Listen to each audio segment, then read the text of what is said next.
Good evening, ladies and gents, wherever you may be around the world, and welcome to Splendid Isolation number 284.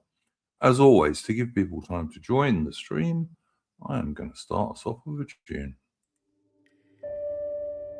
Take up the white man's burden, send forth the best ye breed. Go bind your sons to exile, to serve your captives' need. To wait in heavy harness on flooded folk and wall. Your new God's sullen peoples have devil and have child. Take up the white man's burden, in patience to abide, to veil the threat of terror and check the show of pride. By open speech and simple, 100 times made plain, to seek another's profit and work another's gain. Take up the white man's burden, the savage wars of peace. Fill full the mouth of famine and bid the sickness cease. And when your goal is nearest, the end for others sought, what's love that heathen folly? Bring all your hopes to naught. Take up the white man's burden, no tawdry rule of kings, but toil of serf and sweeper, the tale of common things. The ports ye shall not enter, the roads ye shall not tread. Go make them with your living and mark them with your dead. Take up the white man's burden and reap his old reward. The blame of those ye better, the hate of those ye guard. The cry of those ye humor are slowly towards the light. Why brought ye us from bondage, our loved Egyptian night? Take up the white man's burden, ye dare not stoop to less, nor call too loud on freedom to cloak your weariness. By all ye cry or whisper, by all ye leave or do, the silent, sullen people shall wail gods and you. Take up the white man's burden, have done with childish days, the lightly proffered laurel, the easy ungrudged praise. Come thou to search your manhood through all of thankless years. No age with give or wisdom, the judgment of your peers. Take off the white man's burden through all of thankless years.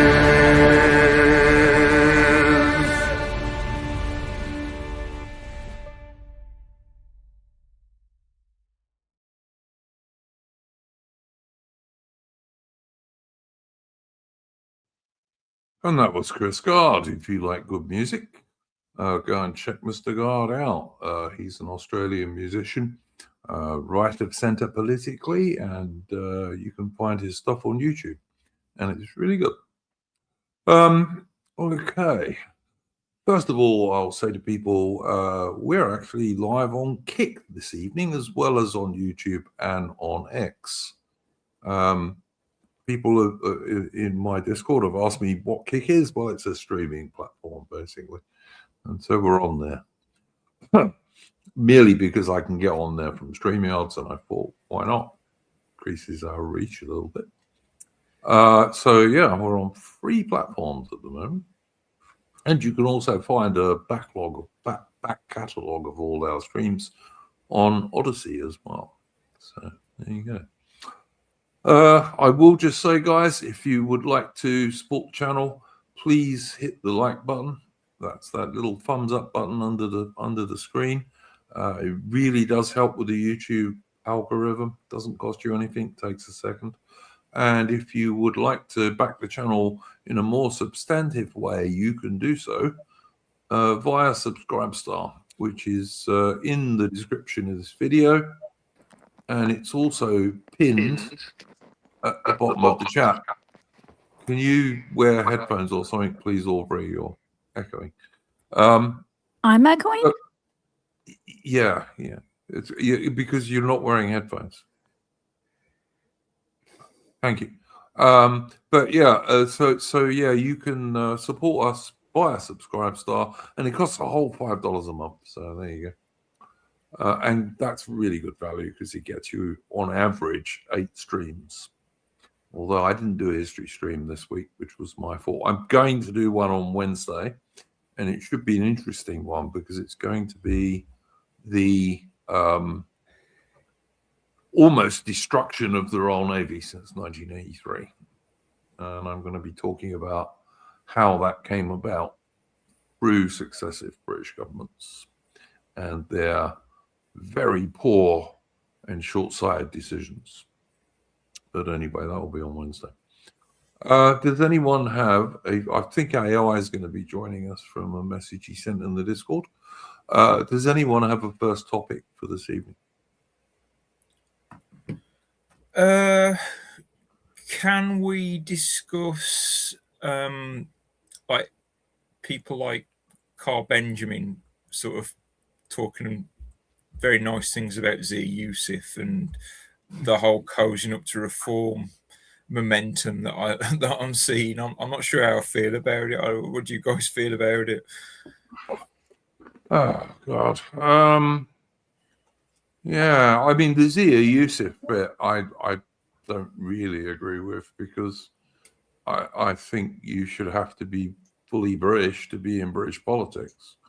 I'm not so sure how far this cozying up to reform is really going.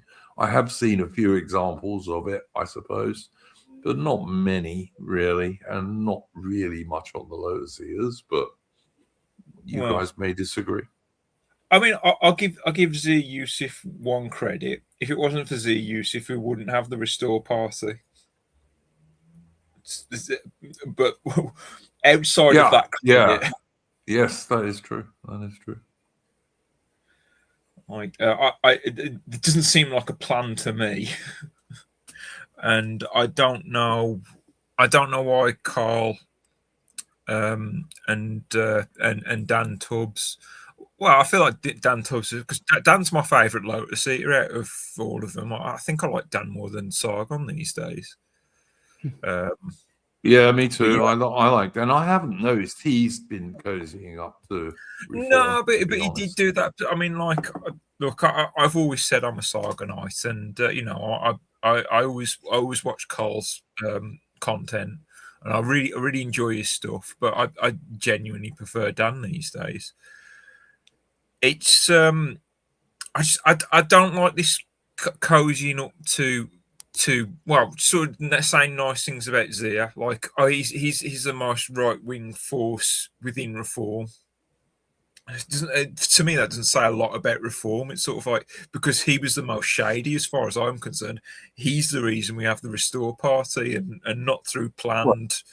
Well, you could argue, Mercy, and it actually shows a lot about reform, that if he's the most right-wing person in reform, that's a bit worrying, really, isn't it?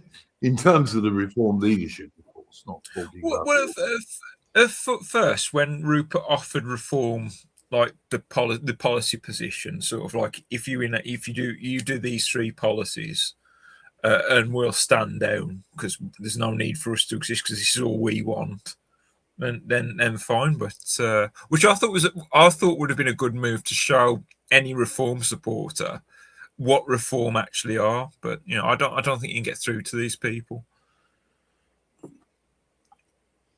I think, as some people have been pointing out over the past few weeks, there are certain people in Reform UK who are determined to do a deal with the so-called Conservative Party. That's what they want to do. And if Reform were to do some description of deal with Restore, that would be off the table. And of course, sorry, go on. No, you carry on. I was just going to say, it's kind of weird though as well, because this cozying up thing, which I have kind of noticed myself too. I didn't really think about it too much, but now you're mentioning it. But this comes at a time where the Lotus Eaters have sort of been pushing like the JQ almost. Like it's not, they're not doing that, but they're definitely asking a lot of questions about like why it is that like Melanie Phillips is acts the way that she does in terms of ethnic and group preference, and along with various other people, and asking questions about like the Israel lobby, which also turns into the wider J lobby. But and I actually saw, I'm still mutuals on Twitter with quite a few people who are sort of very much on the other side of the fence, and I just kind of don't talk to them or comment on any of their stuff when they're talking about reform. I just kind of gloss over it. And they've actually, some of them have commented that they think that like there's a way, one of them even used the phrase like there's a way back to like forgiveness for the Lotus Eaters crowd, but it's going to have to be that they got to drop all the Israel stuff. And it's like, so it is weird that they're pushing this sort of like, or Carl is pushing this pro-Zia angle, especially since like I do get like my sort of right-wing friends that like reform, they all do like Zia Yusuf. I get that, but he also just seems like another shady South Asian who I imagine, if you dig into it, has kind of made his money through rather illicit means. And also bought his seat in reform. I don't know. He's not really the sort of person I can really particularly have much interest in. So I don't really see why Carl is doing this, but it is odd. Yeah, I mean, it's as you say. I mean, I've noticed that the Lotus Eaters were actually going towards my positions on many other things. As you mentioned, I mean, even I wouldn't say JQ, but like approaching that a bit. Yeah. But yeah, it's weird. I haven't particularly noticed other people on the Lotus Eaters other than Sargon, other than Carl Benjamin, pushing this line. I mean, to me, Carl Benjamin at heart remains a liberal, I've got to say. His whole thing where he's like, I'm not a liberal anymore. It's just liberalism, like dressed up in like a sort of faux love of monarchy. Like he can't drop it. I mean, to be honest, I think a lot of people on the right are like that. Like I still think I have a slight like liberal bent deep down when certain things come up. I think it's just. Could I just say we seem to have lost Aubrey. Hopefully she'll come back. Okay. Good evening, AI and Mitch. Oh, evening. Good evening. I'd say with Lotus Eaters, it's like a matter of you got Harry Robinson, about Harry guy who he's basically one of us. Then you got Carl, who he says plenty of retarded crap. Dan is a bit. I mean, I like Dan broadly speaking, but there are times he can just say some really retarded stuff as well. But I will say, if you ask someone like Dan about a woman question, he's got very good takes about it and very comedic ones about. But good chap. I'm in a bit of a predicament here because of my project I'm involved with, which you all guys know about. I'm sort of in this position, like with Mao and Chiang Kai-shek, the nationalists and the communists, that sort of alliance, that sort of temporary truce alliance. I'm actually in a bit of a truce with the Lotus Eaters, so I cannot. I have to respect the truce, I'm afraid. So I've got That's no. okay. I can't. Unfortunately, I just can't say. I'm not slagging off the Lotus Eaters by any stretch.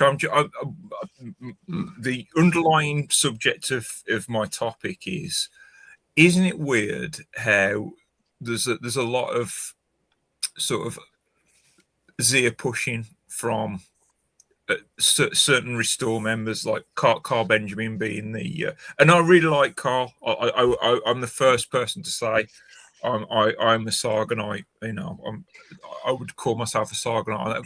The point is, I don't always agree with Carl and everything, and the Zia pushing is one of the areas where I disagree with Carl. I mean, I think if you, when I've known a lot of political, and you know, a lot of those people you mentioned have their media spot. You know, they're more. I mean, I've noticed that Carl and a few others have been on GB News. I mean, it's been their web versions, but they've been name dropped. They've had exposure to the Express, and I think also the Mail online as well, sort of interviews and all that. So they've had like some form of what you would say mainstream exposure. And he said as well. I mean, to Carl's point, he actually, in a response he did to in one of his streams recently, I can't remember who it was a response to, but it was on the topic of him going mainstream. I think there's two ways you could look at it. I mean, he said openly, I'm a common public commentator, so I want to be able to go on, you know, these sort of shows, because that's, which to be fair, yeah, that's his purpose. So I guess, yeah, he would do that. But I would also say, I think there are people who, and maybe this is the politically savvy thing to do, they just hedge their bets, because there is a scenario where if Restore project doesn't work out for whatever reason, because we don't know what will happen in the future, you just never know.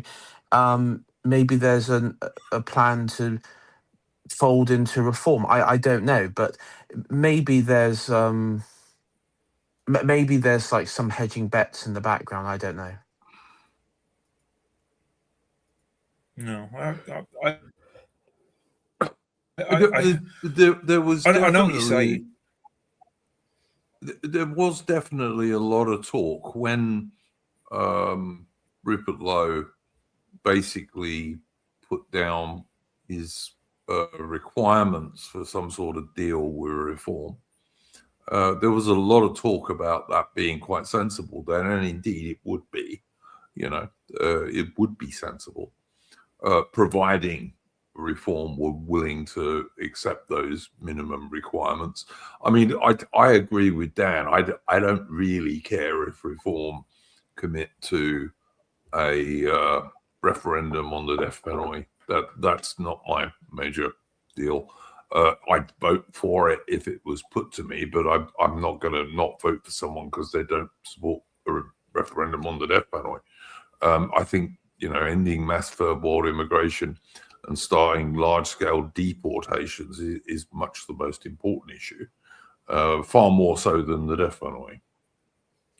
But there was a lot of talk around that at the time. But since then, Reform have very largely rejected it. And as I said earlier, I think this is because there are some people in Reform who want to do a deal with the corpse of the Conservative Party and reanimate it. I've seen some love for the Conservatives from normies. Yeah, which is quite. People have an amazingly short. Well, there's some normies I know. I don't know where their political leanings lie traditionally, but they're the kind of people that I would put down as a traditional Labour supporter, and they're sort of saying that as far as getting what the working class want, the Tories have done the best job. over the Labour Party, which I find fascinating. Yeah, someone who's suitably racist in my office was like, he's a young chap as well, and he's like, oh yeah, no, I'm gonna go for the Tories. And I'm like, what? Why? Yeah, And he's like, well, they just ran the economy better, didn't they? And I'm like, what? This is the tragedy of the electoral system. It doesn't make any very reasonable and rational. Well, you think to be reasonable, rational people fall into this silly trap, and it's sad, but I guess you could say I've sort of like learned to live with it. I guess. It's just one of those things. I'm afraid. I don't think, if I'm absolutely honest, I don't think you'll ever change people's minds on this. Really, there's no. I think people will revert back to type at the end of the day. I honestly think you'd be surprised at how much of a force the Tories will be come the next election. It's gonna surprise a few people. Because I'm starting to hear going to realise he shouldn't have jumped ship, I suppose. Yeah. With the murmurs from the normies I'm getting, they all want to jump ship back to the Tories. I don't understand why. But maybe it's like I just had this very dark thought. You know how we have like nostalgia for like I guess my generation, like the 90s and 80s.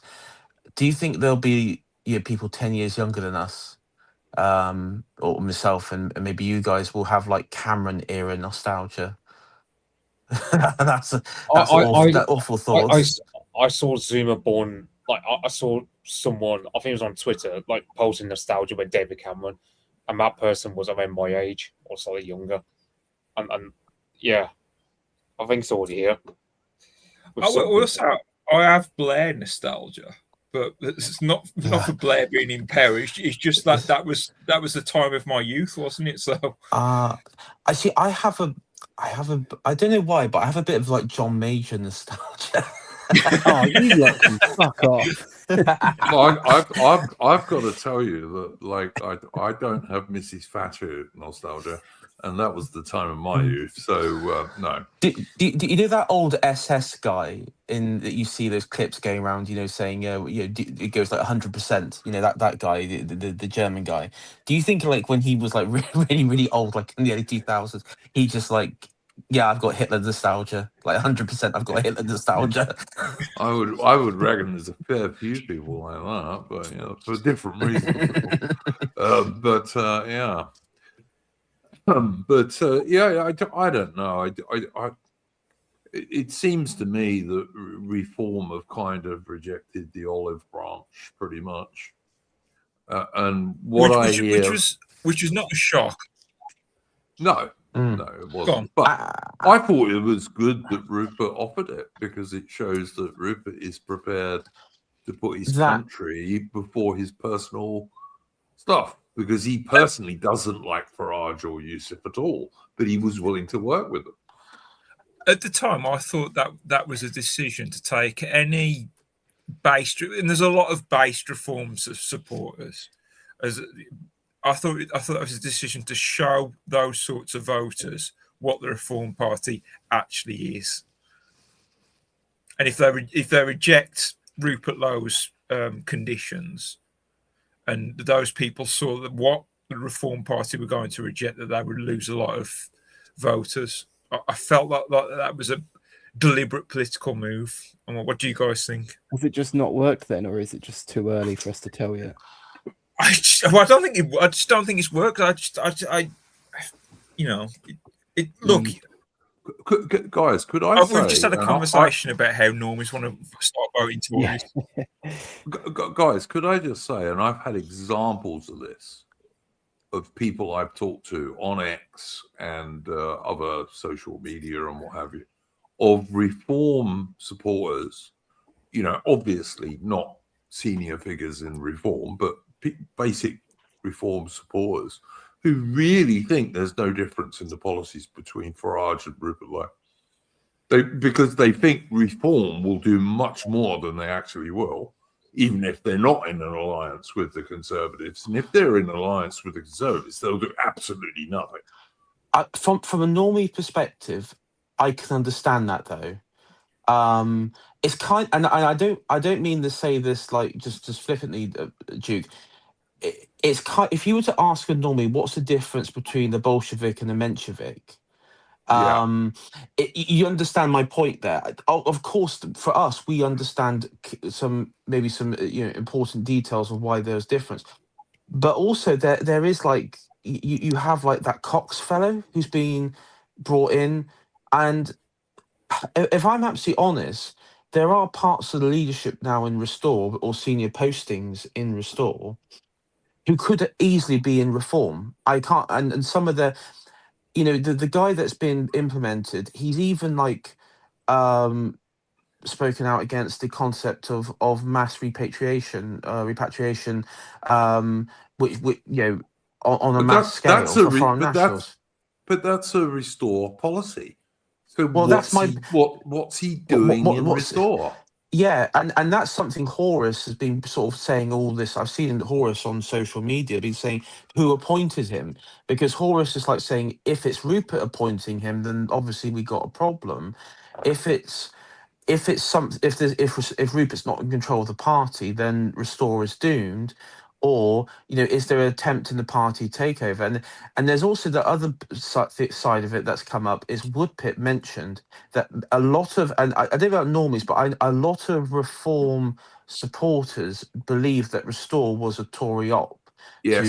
To sink. And the biggest proponent of that view in itself is, of course, the one Harry Ingladive, who's been really churning out sort of the content and his thoughts on this. And the only man in the air quotes that I would describe as a double twat, but yeah. And so you have that as well.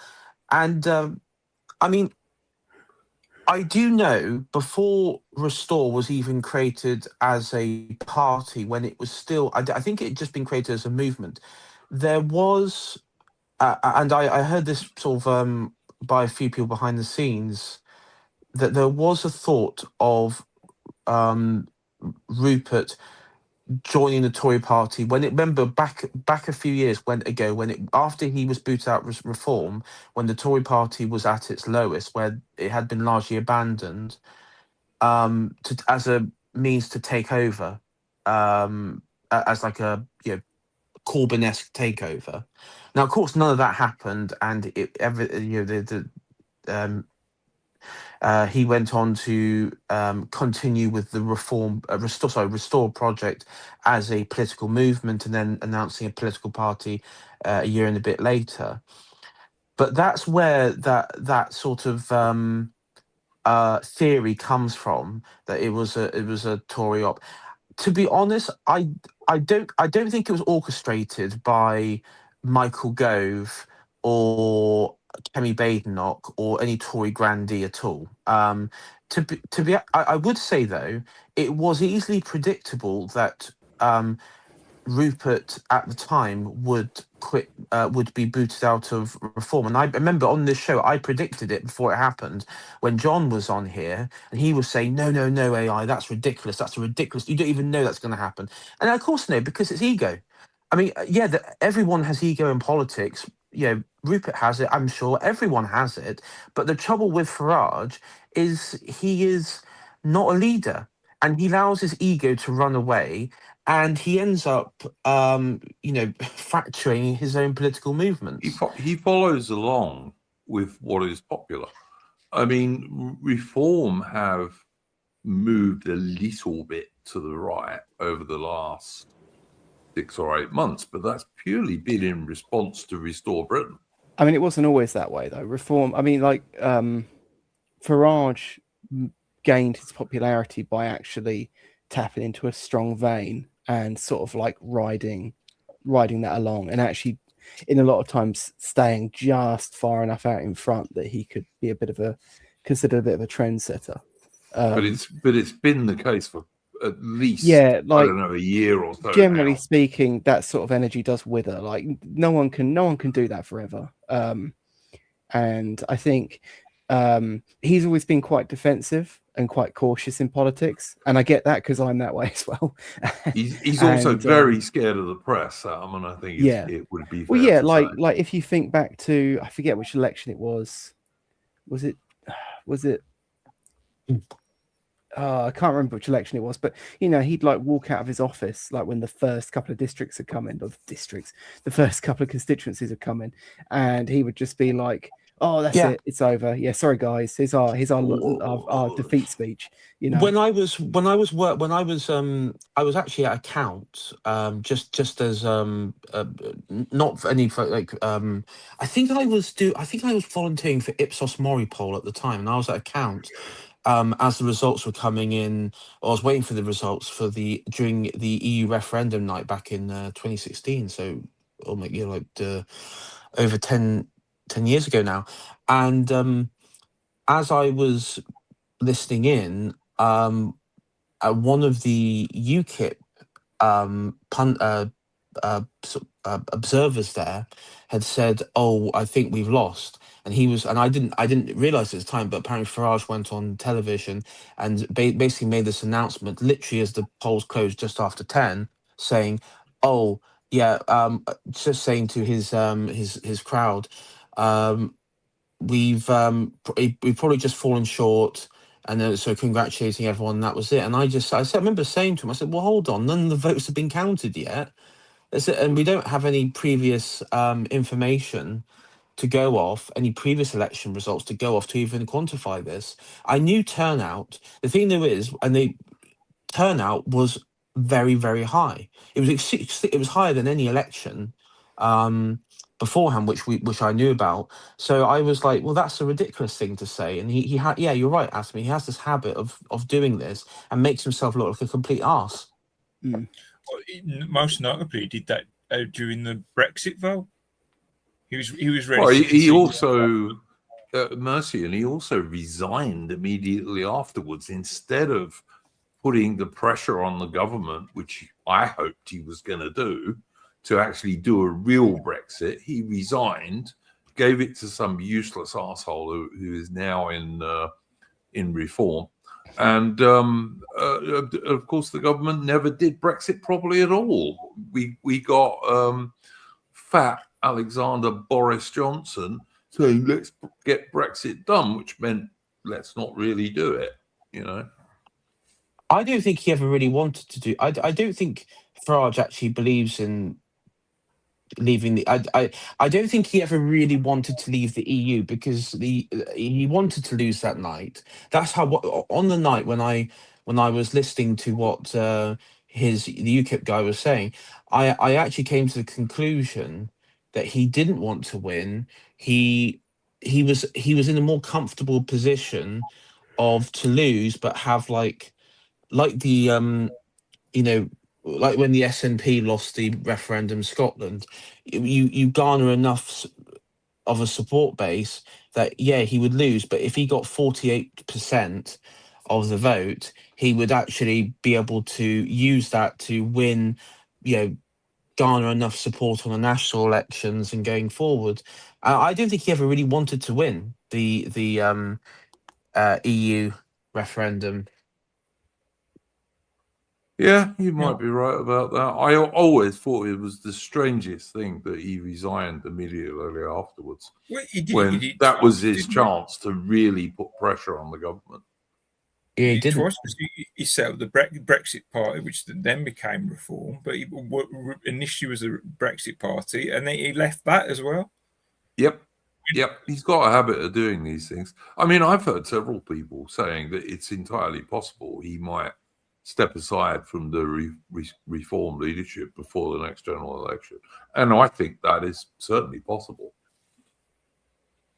I think while the poll shows Reform is in the lead, I don't think the second either Labour, Tories, or even Restore gets above him, that's likely to happen. In fact, I reckon that'll happen a week after another party gets above Reform. I still think the most likely thing to happen is that Reform will do a deal with the so-called Conservatives, and I think a Reform-only government would not really achieve very much, and a Reform Conservative alliance won't achieve anything at all. They'll just be like a Mark II Conservative Party. Well, given that I'm seeing a lot of talk from normies about how they miss the Tories and how a lot of normies I've spoken to are willing to. What the fuck do they miss? I don't know. Don't ask me. I don't ask me. I just think they just see Labour as a disappointment, and they don't really want to vote for Reform for whatever reason. Because that's what can I say? I can't get into the mind of a normie. Once you taken that proverbial red. See, my point, Mercian, is that there is quite a big difference between Restore Britain and Reform UK. There's quite a big difference between them, but I think a lot of their basic supporters of Reform don't realise that there is this big difference. Only Restore are committed to large-scale deportations, for example. Only Restore are committed to that. And you will hear it from Reform supporters that Reform are definitely all for that, and then you'll get someone like Harry and Goodeve going like, well, they said it here, yeah, but they also said they were against it here, here, and here, and said they were for it here, here, here. What am I supposed to believe? And look, like I said, if they go into some sort of deal with the Conservatives for the next election, then they won't do it. They just won't do it. I guarantee it. They won't do any of the things that need to be done. And net zero immigration is simply not enough at this stage. I'd put it to you that if a deal would happen for the Tories, the deal would be Farage as the leader of the Tories, and then just fold everything back in. It wouldn't even take much to do. Well, look how many former Conservative cabinet ministers there are at the top of Reform UK. Loads of them. Yeah, it makes you because in a chess game, the pieces are all surrounding the king at the moment. Like, it wouldn't take a lot to get checkmate at this point, and just fold Reform into the Tories. And it's thanks for running the Tory party, Kemi, while I've gone. But the quote unquote inverted commas, I'm doing the bunny ears now. The king will take over, i.e., Farage. And then also, apparently all the ones that left to Reform were all the based ones, and all the bad ones were left in the party, except the former Minister of Defence, whose name escapes me. He's also somehow apparently still a good guy, but also still technically in the Tories. But also, Alman, if and when Farage does step aside, which of course he will at some point, who's going to take over? Well, the front runners at the moment are the Ceylonese Muslim Zia Youssef, or the former Conservative cabinet minister who brought in tens of thousands of Afghans semi-secretly into Britain, Jenrick. I mean, they're the two front runners to take over from Farage. Yeah. It's like, I wouldn't vote Reform if you paid me. I mean, I'd probably, it depends on, because in my area it's a Labour stronghold anyway. It does depend on who I think might upset the apple cart. Yeah, fair enough. Tactical voting has its place, it does. But in general terms, Reform are promising too little, too late. And if they do a deal with the Conservatives, they won't even do that. I mean, I wasn't on last week. Did you guys talk about the Clacton by-election? Not much. Oh, okay. Because that was kind of a funny one, because the left are obsessed with the idea of that they can keep the right out through like highly mobilized nationwide tactical voting of millions of people, and it's like, oh, this is getting a bit embarrassing. Listen to these people go on now. Yeah. Like Andy Burnham is the last reach of the bottle for the British left before they pass out and piss themselves, and we're all left to actually have to clear this up eventually. But they're just fully stuck in fantasy land at this point. It's absurd. I've heard people saying the left do tactical voting, and I'm sure some of them do. Yeah, a little bit, like students anywhere, particularly, and people like that. But you know, they might vote Labour instead of Green, or Green rather than Labour, and all this shit. Are average Labour voters going to do that? Nah, I don't think so. I think you could probably get like a 5% swing in an area due to tactical voting, but the idea that you're going to swing like large national elections through it is absurd. And the Labour Party were deeply unpopular when they won the last election, never known anything else. I mean, they were probably the least popular government that won an election in 50 years, you know? Yeah. So, yeah, I don't know. But I just think Reform have, at the moment anyway, pretty much rejected Rupert Lowe and Restore Britain's olive branch, which they did offer, you know. But I think they've pretty much rejected it now. I know people like Connor Tomlinson were getting quite excited about they might be able to do this. I never thought it was very likely, to be honest with you. But I do think it would be a good thing if they did it. I mean, you know, a Reform-Restore alliance would make some sense, because that would actually push Restore to the right, which is what needs to happen if Britain's going to be saved. Well, I mean, if you go and look at, let's say, Hungary, right? So, like, we all like to look at Viktor Orban as a very right-wing figure, but Hungary has an actual right-wing party, whereas Viktor Orban's party within the Overton window of Hungarian politics is more like the centre-right. And I mean, I'm sure there's a little bit that goes on, but you don't see Viktor Orban just going full knives out for that more right-wing party all the time. And you kind of like, I don't think like I was having this conversation at work where one of the women there was like, oh, you know, like Tories are the party of like upper class people and Labour's the party of the working class. I was like, that's not true. Like the class isn't really much of a meaningful division in Britain nowadays. That might have been true, what, 75, 85 years ago? Yeah. Maybe. Actually, can I talk about my Normie friend and why he wants to vote the Tories for a moment? Yeah, go on. Like he has disabled children, so like he gets benefits, and he was actually better off under benefits under the Tory party than the Labour Party.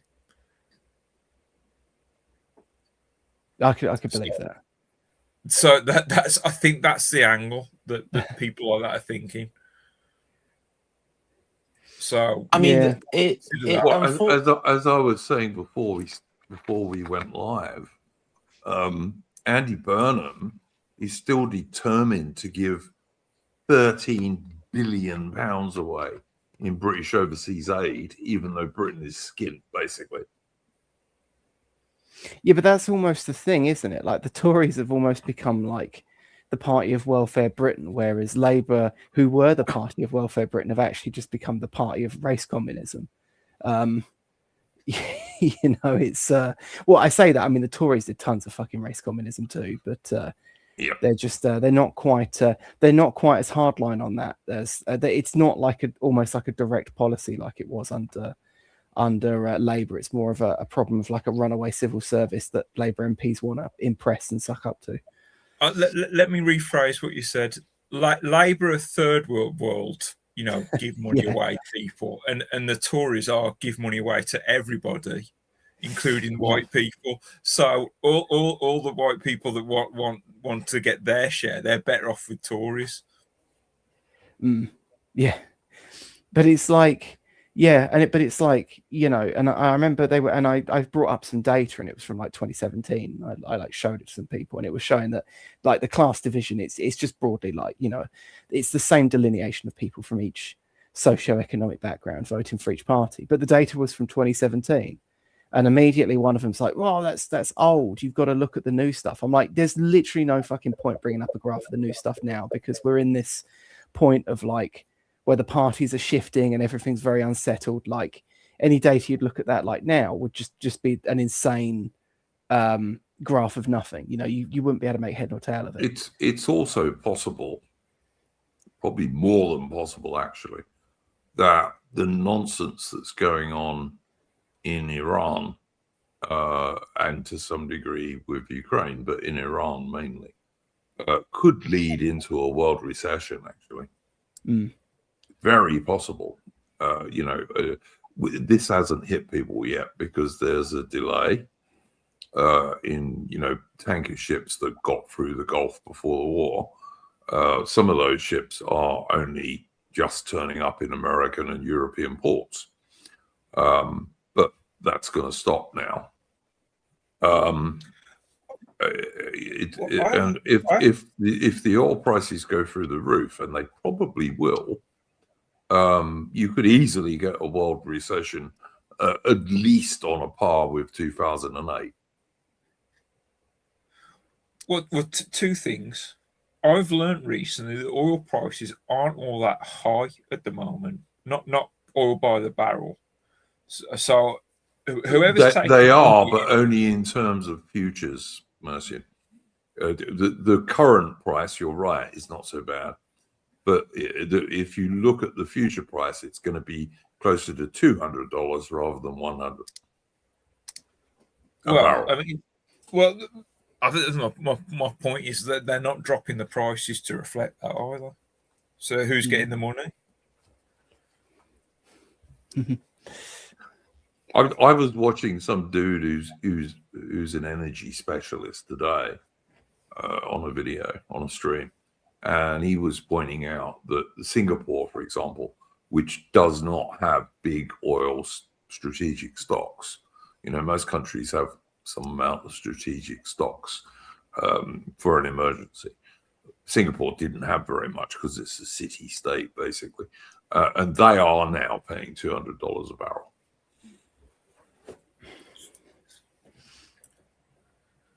Oh, I don't want an electric car. They're crap. Yeah, and Trump, of course, is covering things in America by using the American strategic reserves to keep the gas prices down, oil, petrol prices down in America, because that's a big deal, and he's got his midterms coming up soon. Didn't Burnham say he wants to open the taps on the North Sea reserves? He may have done, but Miliband said, "You can't do that," scolding female voice. Is Miliband still the environmental bloke?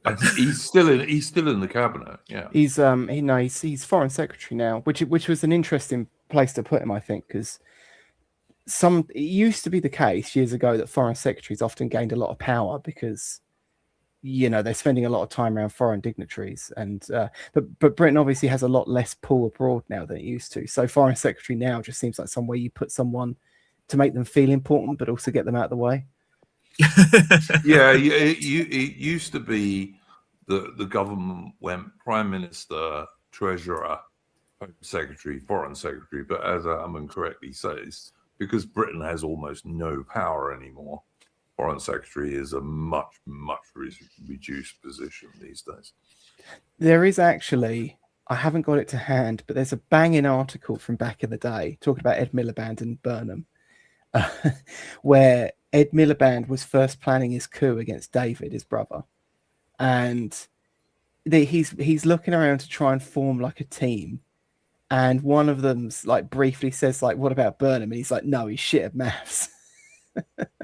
Which, like, if Ed Miliband thinks you're an idiot, that's pretty worrying. And of course, when you look at the way it's been run since he's been in, like, he hasn't been here long enough to really do anything. So I usually try not to be too judgmental, but it just seems like he's just absent. He's just never around, or it just seems like we haven't got a prime minister at the moment. Yeah, and I agree with Morgoth, who said exactly that.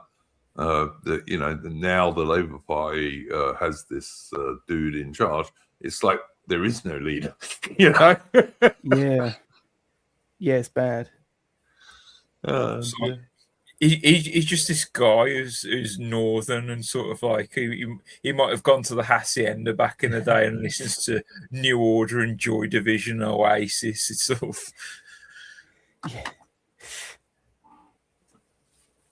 one of those. It's almost. I think it's like Blair was almost like that at the time. It's sort of like it's sort of like, oh, I play guitar and listen to the Rolling Stones. I feel like they're going the same angle again. Yeah. Oh, look, I think there's a reasonable chance we'll still get an election before 2029. Because at some point, the Labour guys, not Burnham himself, but the guys who run the show, are going to look at the polls and say, we're going to be even worse in a year's time, so we'll call it an election now. I still think we might get an election in 28, maybe. But, that just means that people like Restore need to get their fucking act together, basically. Mm. Well, Woodspit says I can't see them lasting 3 years, nor can I. I'm surprised the Starminator got taken out, to be honest. I thought he was gonna terminate his way all the way to 2029. No, he was so unpopular. Well, it goes to show how. And there are scandals floating around Starmer, like his Ukrainian rent boys, which might yet still come to light, even though the so-called British press, the mainstream media, have done their best to cover all this up. Of course, I get the impression that that's not going to surface until the Labour, like you know how like people were talking about. Oh God, Jimmy Savile while he was alive, but it didn't come out until a few months or years after he died. Yeah, very convenient. Very convenient. Yeah, I get the same. I get all the sort of scandals around sort of certain key members of the Labour Party. It's going to be the same sort of deal.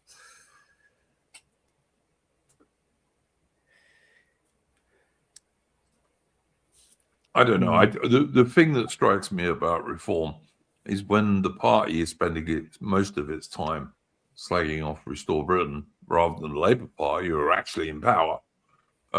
It tells you all you really need to know about Reform UK. Both that they fear Restore Britain, because I think if people understood the policies of the two parties, I think probably the majority of Reform supporters would switch over to Restore if they took the trouble to look at the actual policies, which most people won't do. Well, the thing is, I think a lot of people are talking about like we've got to sort the right out, otherwise Labour are likely to win the next election. At the moment, from what I'm seeing on the ground, and I could be wrong because I've only got anecdotal evidence to support this, but I see the Tories taking it at the moment from the zeitgeist I'm seeing on the ground. No, I don't think they will, not unless they do a deal with Reform. I don't know. If they do a deal with Reform, I could see a Reform so-called Conservative government, certainly. But I don't think the Conservatives have got any chance of winning on their own. There's a bit of me that thinks the Reform Tory alliance would restore some good. But again, it's all anecdotal evidence, but like from my position where I stand in my local constituency and some of the people, I don't count out the Tories just yet. That's all I'll say. And we'll see if that. The Conservatives will do okay in some seats. I mean, they did even at the last election when they were overwhelmingly rejected. But I don't think they can form a government on their own. But if Farage does a deal with them, then they could. And all that will happen is that Reform will simply become the Conservative Mark II, the Till Tories, basically. What was that? What was that Jerry Anderson show? Oh, it's Stingray. How did they start that? Anything could happen the next half hour. It's sort of like anything could happen in the next 3 years. Yeah, I just don't see the Nigerian anchor baby, being able to lift them up. She's just a caretaker. She's just a caretaker. For who? Well, just keeping the Tory party limping along for now. Yeah, but who would replace her? Is my point. Oh, who would replace her? That's a good question, but like because I mean, is there a well-known conservative? I mean, I suppose like some fat arsehole like Alexander Boris Johnson could come back, but if people vote for him, they deserve everything they get. I think the only one they've got left is Mogg, isn't it? But he doesn't have a seat at the moment.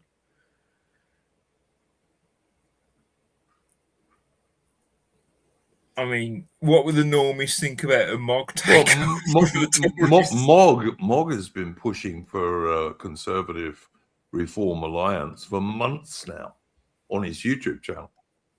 It'd be the best thing in the world for the Tories, but it wouldn't.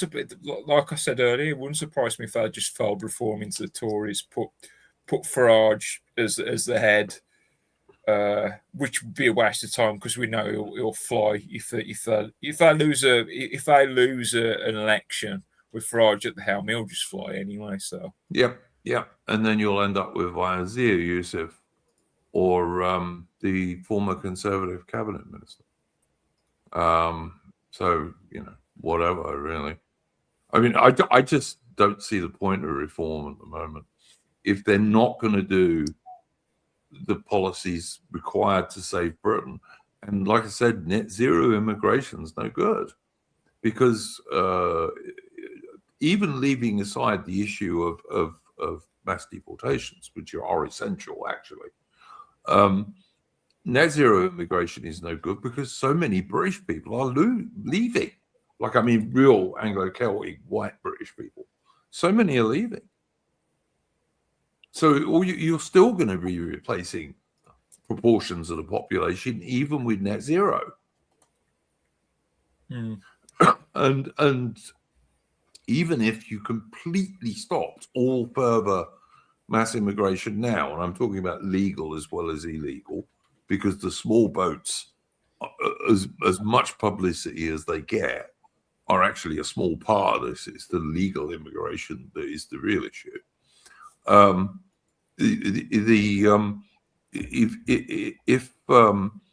Even if you stopped all immigration now, not net zero, you just had a zero immigration policy for football people, say, it wouldn't save the British because of the rates of reproduction amongst the immigrant population, which are much higher than they are for the native British people.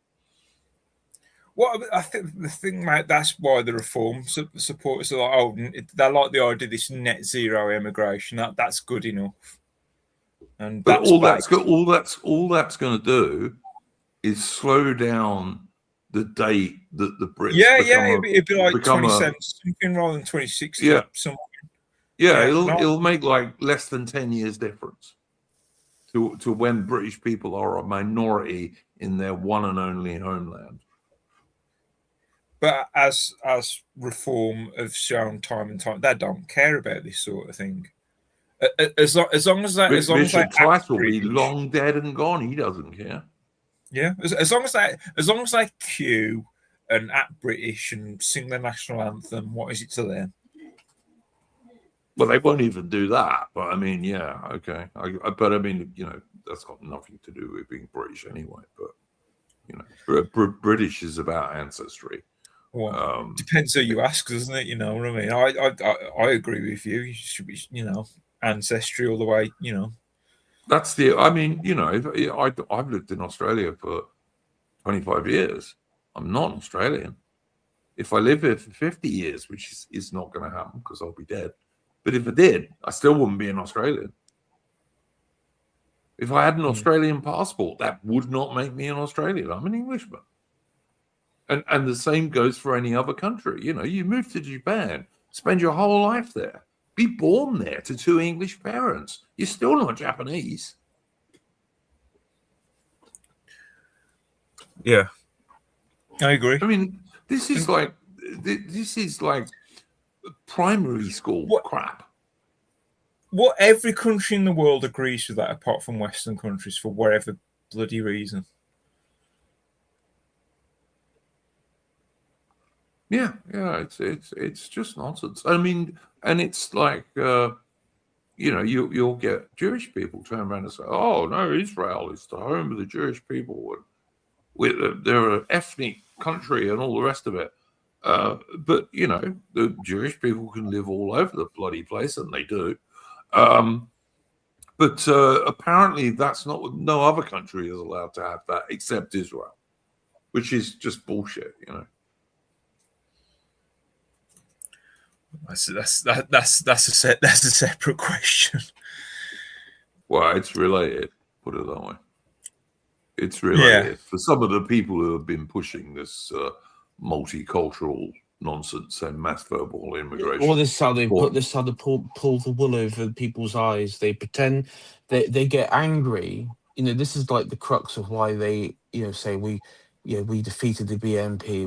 We're going after Charlie and all these other people. And it's like, well, whatever you think about them, they are pointing out. I don't understand like hypocrisy, but there is like if you are some basic, conservative, Friends of Israel fella or girl, you do have this this sort of dialectal problem. It's like how do you punish ethno-nationalists when you are the biggest cheerleader for the most modern ethno-nationalist state on the planet?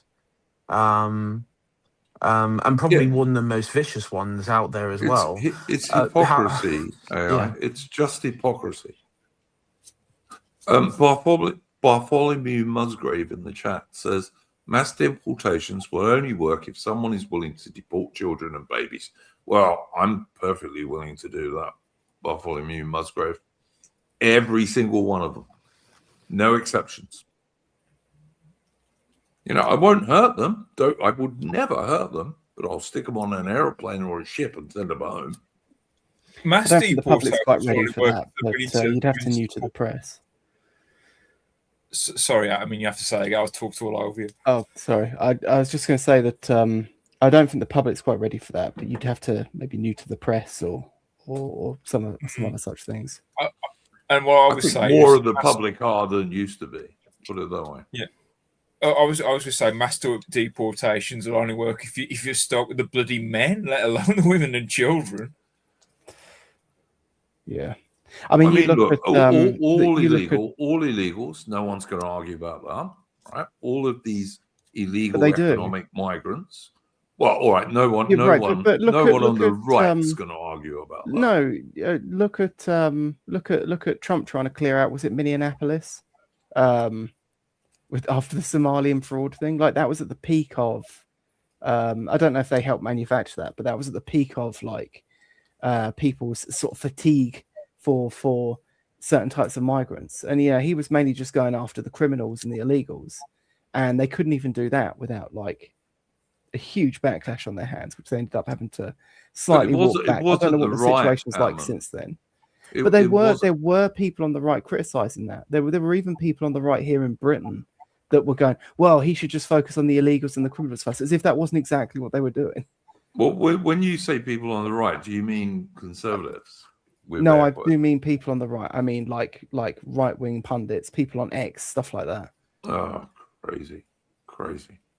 No, listen, as far as I'm concerned, all of those illegal economic migrants, none of them are asylum seekers or refugees because they're coming from France, which is a safe country. So they've got no need to leave one safe country for another one. Yeah. So you get rid of all those guys without even thinking about it.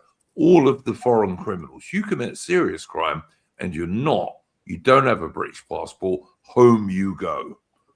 Just start with those guys. That's going to be hundreds of thousands of people. And then all the people who overstay their visas and all this kind of stuff, gone. Go home. Yeah, the thing is, you got factor you'd have to control the media from day one. I mean, we're literally seeing women support, like we're literally seeing women giving like hundreds of thousands of dollars to a child murderer. Like that's where they're at societally. Like, Yeah, no, so, you're right about Yeah, it's a So, shame we look- haven't got Aubrey because we should probably talk about that at some point. that. Yeah, no, Yeah. I do want to talk about the Lindsay Clancy case a little bit because it's been insane on social media. all I would say is people like when you get one person, like you get an individual, like you can reason with them, but when you get a crowd of people, they're as emotional and hormonal as the average woman. Like, so you got to factor. That's why you got to control the media from day one. Well, I would say this: Britain has a thing called a D notice, yeah, which any government can use for anything they feel like. And I just denotice all this stuff in the press, which means they're literally not allowed to report on it. And denotices have been around for 100 years, basically. But I mean, what it says these things are hard to do. I would just say it's only hard because we live in a democracy. If we were living in a more authoritative way, it wouldn't be much. But the denotice is an actual British thing, and it has been for 100 years. You can make anything a denotice, and the newspaper are just not allowed to publish it, nor are TV news stations. And it's right. I mean, there should be like a level of state control because the thing there is, and this is the thing, like why? Okay, who is pushing? Who pushed this? Like who started this? Like I know I don't know much of the story, but there's like this woman who killed her 3 children and tried to kill herself, and she seems like a very evil person, like a very evil act. I know there's been excuses made for this, but there's like this whole bizarre like female liberation feminist movement that's defending her. Now you have to ask yourself the question: number one, why is this happening? Why is they latched onto this particular case, and why is it happening now? I mean, unfortunately, there's plenty of cases you can look of where women have killed a baby or their child or something like that. You know, in recent years, there's plenty of them in America because it's a massive, country, massive population. You have these odd cases now and then. I would say that this is just used as this has been used as a political tool to probably by the Democrats, if I'm absolutely honest, or by some political group to get the political conversation going because this has sort of become like it's now fallen into the left-right category, and also it's also worth noticing, this is what Duke was saying about a D notice. The reason why we have a D notice, one big, is security, because you could be that you have foreign powers, foreign nations could be using or fabricating a story to sow discontent or the disunity within the society. I've always found it troubling how America has this, how easily it can fracture, not just on like racial, religious lines, but on like groups, like these bizarre groups that they have defined, like men versus women, or old versus young, or this versus this. And number one, you can't function a modern country. You can't function any country in history. No society could function like this. I think it's used largely to control, but at the same time, we're sort of at this point now where effectively I would say that that America really only produces misery now. Its only main export is just like this total misery. And the sort of late stage of like absolute democracy or something like that. It's just it's really dark. I take it a D notice was sort of was invented for the same sort of the careless talk thing, that. It's the government that just says no, you can't talk about the story, and they'll use and they were brought in the 20s or 30s, I think, originally. Also predates the Second World War of the careless. Oh yeah, it's an old thing, yeah. Right. And it just means the press are not allowed to report on it at all. Like, Yeah. If you And told me it went alongside that whole careless talk campaign, I'd have believed you. No, it's a real thing, and it's been used quite a yeah, few times. when I was temping, and I think I told the story when I worked for ITV briefly, like many years ago. This was something that you would sometimes see come across desk in the office, and this was about learning the importance of D notice. And there's one rule that every journalist in the Westminster bubble knows: if you ever break a D notice, number one, you'll go to court and prison, and number two, your career and the career of people around you will be over.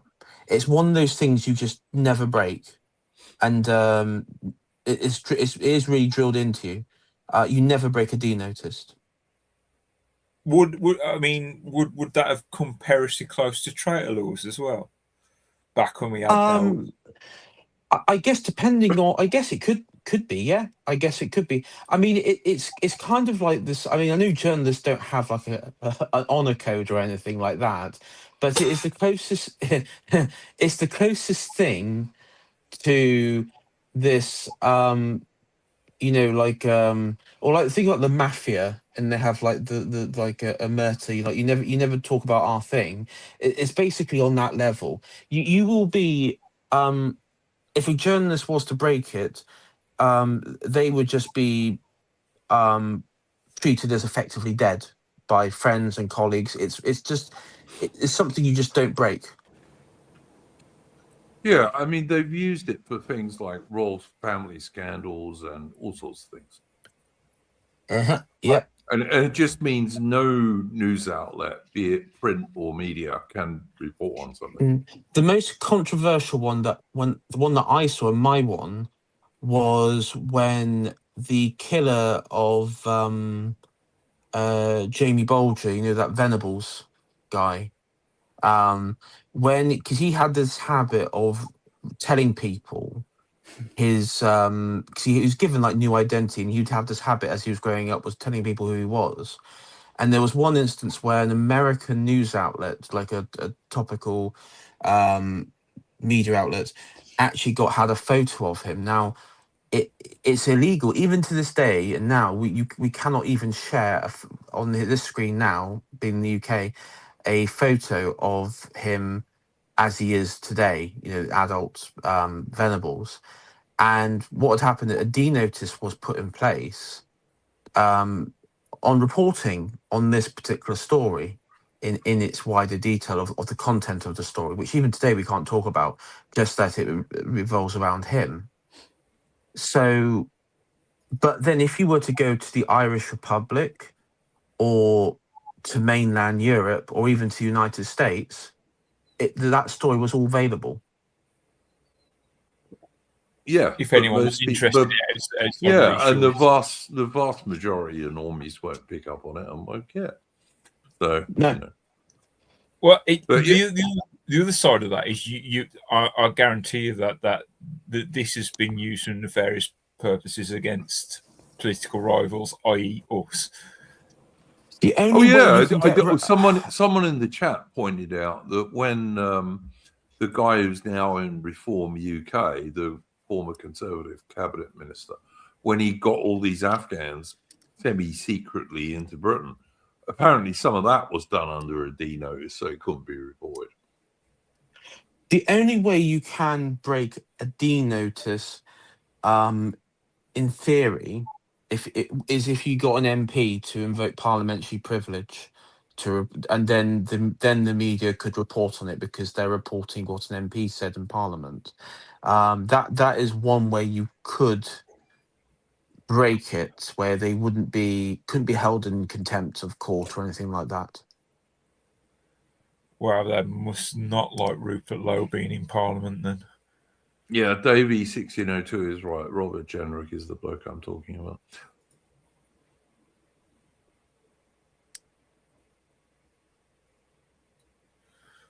To go back to this woman in America, her name is Lindsay Clancy, and she was a nurse, and she'd been married, I think, about 7 or 8 years or something like that.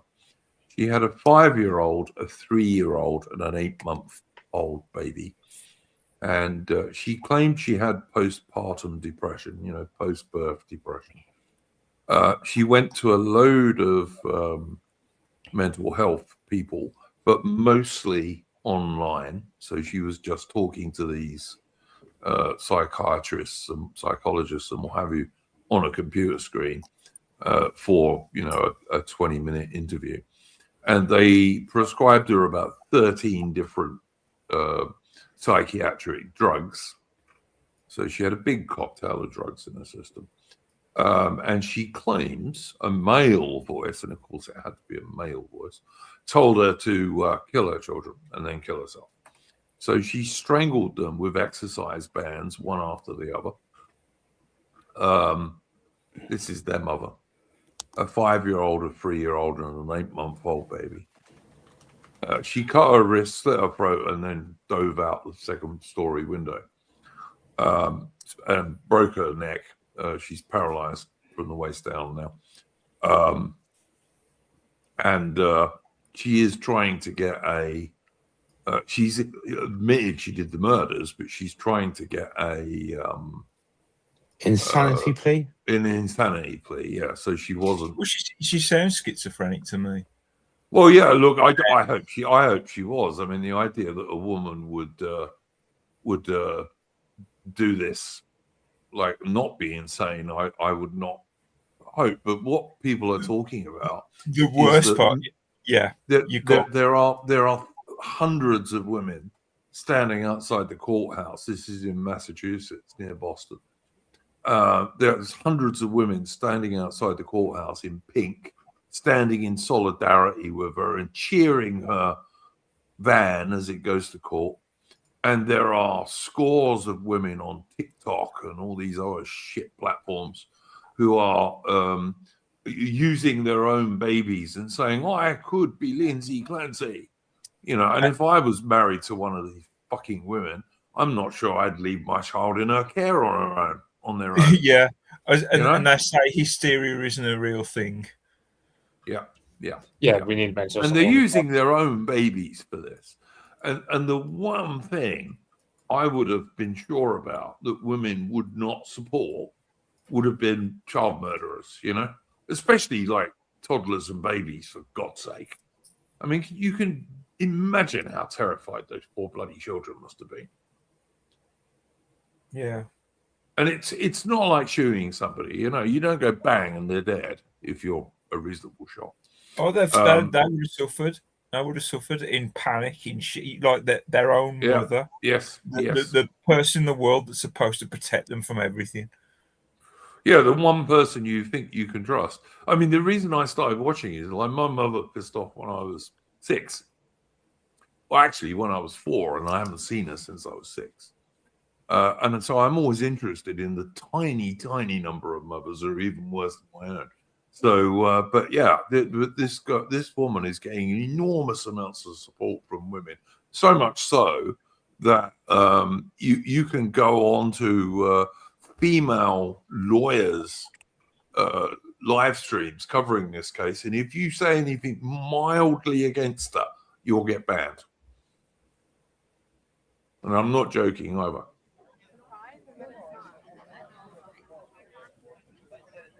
These are some of these women that were outside the courthouse, and you see they're wearing pink and all this bullshit.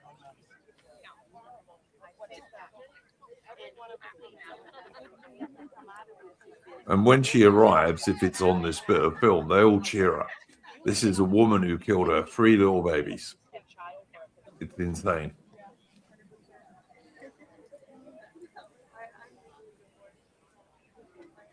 These women are so susceptible to mind viruses. It's unreal. Yeah, they really are. And the husband, by the way, they were a pretty well-off couple. They lived in a nice house in a nice suburb, quite expensive. And the husband was actually working from home, and she sent him out to go and buy medicine for the children and to get a takeaway meal because she didn't want to cook. And that's when she killed the kids, after she'd sent her husband out. And what makes it worse is the two female attorneys for the Commonwealth of Massachusetts are crap.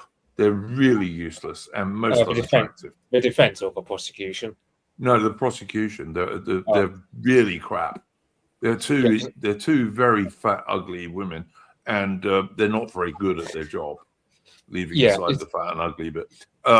Whereas the defense lawyer is an old white dude, and he's really good. Yeah, because I mean, Harry off Load Caesars, he's the main one I've been listening to for take on this. It's like there have been some real retards on our side, like Matt Walsh especially saying, "Oh, well, postpartum depression doesn't exist," and she basically just killed him because she was selfish. And I'm going, it could just be the matter that she's went hysterical, which, as we can see with my generation of women, it is. I mean, look, to be fair, she did call 2 suicide hotlines who turned her away because they said she didn't have a plan. She tried to check herself into a hospital, and the hospital wouldn't take her because they said she was on too many drugs.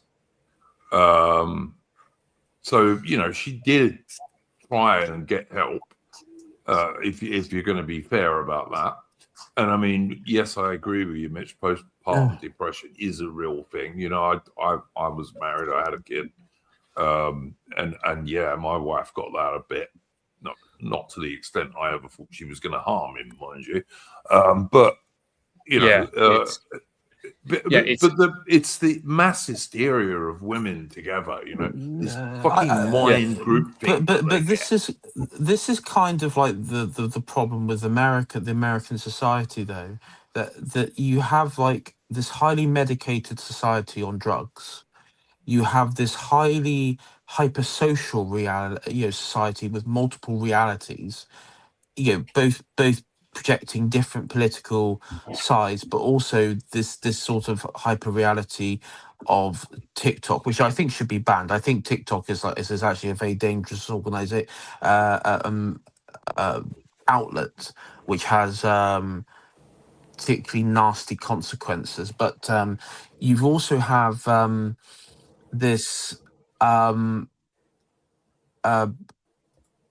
I think maybe you could also a deeper underlying culture where you have this not what you say normalization of madness, but at the same time it's kind of from what you explaining to me now, Duke. She had a lot of problems. She used to clearly not well. Yes. She was clearly not well, and in reality, I mean, without sounding harsh, going back 50 years, her husband would drive her down to the asylum and have her committed. If she was suicidal, you would drive her to the local asylum and she'd be committed into a hospital, and none of this would have happened. And I mean, for me, it's a sad story. It's a really sad story. It's really, really sad story. I mean, let's also be clear about something. If she gets the being insane bit, so she's not criminally responsible, she's not going to walk out of court. She'll just be put in a loony bin for life. Yeah, it's because Massachusetts doesn't have a death penalty, and no, it doesn't. And the thing is, it's like in modern society as well, because we can't modern society is not comfortable with admitting that sudden infant death syndrome is literally the case of mothers going hysterical and killing their own children. Like, I don't believe SIDS is like, oh, the baby just dies by themselves. I think it's I'm not gonna be categorical about that one. Because I'm not a doctor, so yeah. I mean, I just think it's a matter of modern society. It's not, because you got to factor animals. When you look at animals, like rabbit, they've got no problem killing off their young if it means that the mother survives. Like, That's the way animals are. I tell you what my thing about this is, Mitch, right? And this is the thing that worries me about it, is some women try to pretend it was the husband or the husband put pressure on her. That's, I've watched a bit of a court case. That's simply not true. You know why they say the husband, because see, the thing is, the husband is a Gemini and the woman is a Leo, and or is it the woman's a Leo and the woman's a Gemini and Geminis don't kill apparently, or something. They say the husband's a Gemini, but that wasn't my main point. My main point was this, Mitch. If the husband had been the murderer, right, it would not have mattered how many mental issues he had or how many prescription drugs he was on. All of these same women would be calling for the death penalty. All of them. Well, the thing is, those women are conveniently forgetting that the husband's literally sticking up for the wife, saying she was not in the right frame of mind when she was killing his children. He's actually stuck up for her on the side of the defense, trying to say she actually went insane. So I'm trying to claim that he's a murderer because a few years after all that happened, he remarried and got, and I think his second wife's pregnant. We're trying to claim that he killed off his own children to get married a second time, which is. I don't think so. I mean, that is the plot of a film in the 90s. This is my problem. This is what I was getting at with this hyperreality.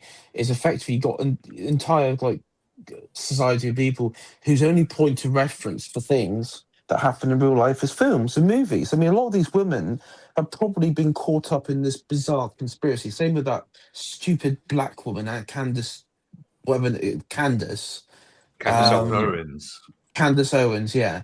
Is that half of it is just easy clickbait for her retarded audience, and the other half is just stupid conspiracy theories based off films and movies. She does it all the time, and all of these people do it as well. It's just it's. I don't know if it's just people being retarded just because they like being retarded, or if it's just that them people. Because I do think some of these accounts, right, that I'm seeing online, because I've just been having a look at this, I do think some of them are botted. I think some of them are just bots who are doing this, or people who are media personalities, because the more views they get, the more the more financial income they'll get from this. It's like clickbait sort of stuff, which I don't know which is worse, but yeah. But yeah, a lot of the TikTok women, they're obsessed with true crime documentaries. But it's like, if they're going to say that Lindsay, that Lindsay woman, she can't be held responsible because of mental illness. That's like going, Jeffrey Dahmer should not be held responsible because he was legitimately a schizo. But we don't say that. Except they will never extend that to blokes, Mitch. Never. Yeah. But it's like, it's... Mind you, look at the number of serial killers who get offers of marriage and all the rest of it. So women are strange. Yeah. Women are strange. The thing, I used to play feminism as a secondary thing, and now I'm starting to think it's one of the top 3 things that any sort of government has to clamp down on day one. Like, you just have to just go full steam ahead and just getting rid of all the feminists embedded in the institutions, and have to really clamp down on it. It's very left wing. It's very left wing. It's not a go right back. I just see it as it's poisoning the well. I just see it as look. It's telling young women you can literally kill your own children, and we'll carry salt for you. We'll make sure that you try and get off as much as possible. Like, for example, if Fred and Rose West were around today, the left, all these feminists would be saying, Fred did all the killing, Rose was just forced into it, or they would say something like that. You can't hold women accountable. Women those kind of women want to have their cake and eat it. And 100. Totally agree with you, mate. Totally agree with you. I wish Aubrey had come back. She was looking for her headphones, and I presume couldn't find them. But I wish she'd have come back, because I know Aubrey's into true crime stuff and trials and so on. So she would have probably had an interesting perspective on this. But yeah, it's, and what DK 1260YO says in the chat is entirely true. You can barely hold one woman accountable, never mind a lot of them. You know, you just can't. Women are never responsible for anything, basically. Yeah, it's the funniest thing for me is like you get women on TikTok complaining, "Oh, men don't approach us in bars, they don't approach us in gyms anymore, or men don't want to take the initiative." And it's like you spent the last 10 years literally saying we're all potential rapists if we dare approach you in public, and now that would stop approaching you, you're complaining about it. And it's like, pick a fucking line. Yep. No, I don't disagree with you, mate. Well, women are strange. I mean, I like women. They're quite decorative and can be amusing and all the rest of it. And they're essential for the human race. But they're not easy to understand. They're really not.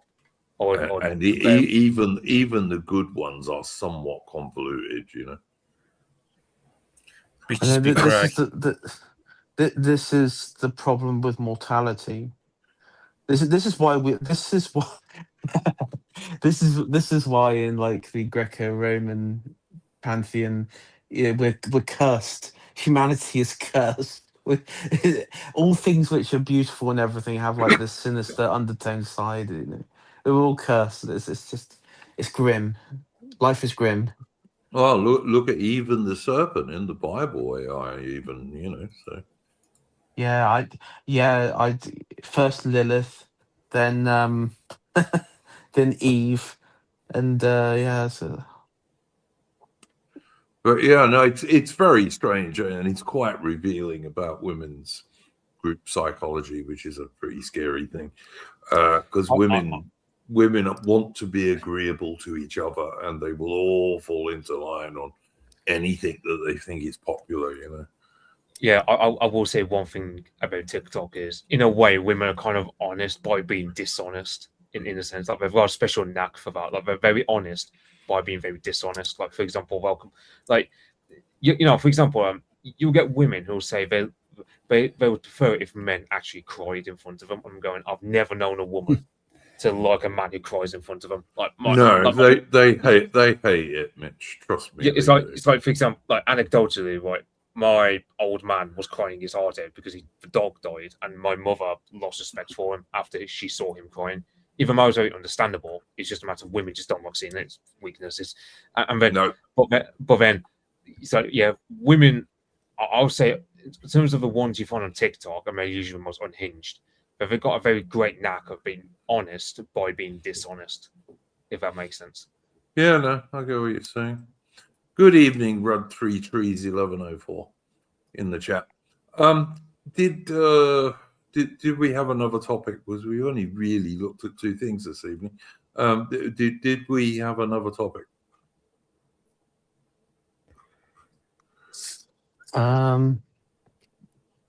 We can talk about the Henry Novak case transcripts that have been released, if you want. Yeah, I know you were looking into that, and so why don't you tell us a bit about that? Yeah, so I mean, there's a lot there, and I haven't been through all of it yet.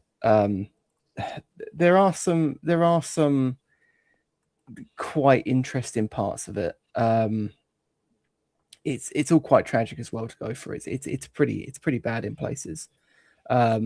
There's a particular part where they're getting. I mean, I could put this up actually on screen. I might share this, but let me just get the right one. Shit, is it that one? No. Now, just to remind everyone, this is the case of the guy that was arrested after being stabbed by the Sikh, isn't it? Yes. Yeah. And the screen I've shared should be of the. I've got them all open. It's a bit muddled on my desktop, but and I've got like 500 tabs open on this browser, but because I'm mental, but and they're going through, they're questioning Digwar's sort of take on the events. And the thing is, we don't know how much of this is even true. Like it's like it all comes off a bit odd. Like there's a bit where is it? Yeah, so there's a bit where they get a little bit. He's like telling them to speak slowly, and then they start back up. And Mr. Wainwright, who's quizzing him, Mr. Digwar said, "Oh, I moved off the pavement onto the double yellow lines to let him pass. I took a step to the right because if I'd gone to the left, there was a bush of like spiky leaves, and I would have gone into the spiky leaves. So I'd gone onto the right to let him pass." Mr. Wainwright, so you stepped roadside, went off the pavement into where the double yellow lines were. Digwar, yes. Pause. Mr. Wainwright, when you did that, what, if anything, did Henry Novak do? Mr. Digwar, he barged into me. Pause. Mr. Wainwright, at that time, do you think he'd done that deliberately or accidentally? Mr. Digwar, I thought he'd done it deliberately. I mean, bearing in mind, I think a bit above, he claims that Novak was like very drunk and was like falling about all over the pavement. So, a bit weird that he would then assume it was deliberate. But he also wasn't a very big bloke.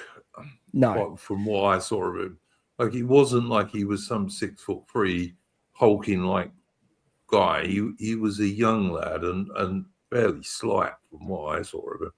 Yeah, so he carries on and he says, Henry Novak then turned around to me and said, quote, "You could have moved over a little bit more." And Mr. Wainwright says, when he said that, "Which way were you looking?" Mr. Digwar, "I was looking towards the car, so south." Mr. Wainwright, "Could you see where when he said that?" Mr. Digwar, "No."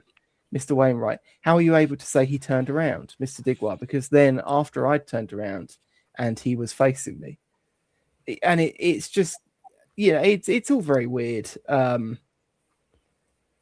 It gets a bit odd though. You go on, there's a bit, I'm just trying to remember exactly where it is. There's a bit where, so Mr. Wainwright, "How did Henry Novak respond to you saying that?" He said, "You're right, I'm sorry." And Mr. Digwar said, he then said, "You Pakistanis think you lot can do what you want." I'm not going to quote that directly, but you get what he said. Oh, yeah, it sounds made up to me, to be honest. Yeah. I mean, what I would say, let's say, and I'll fall on the sword of my own analogy. Let's say I was the Henry Novak in this case, and they could trace me back to this stream and other streams I've done, and other videos I've done, and other social medias, etc., etc. So what? Yeah. Yes. So exactly. What? Doesn't mean you said anything in particular to some individual at a later period. Exactly, I agree. Yeah, but, it's go on. No, you carry on, mate.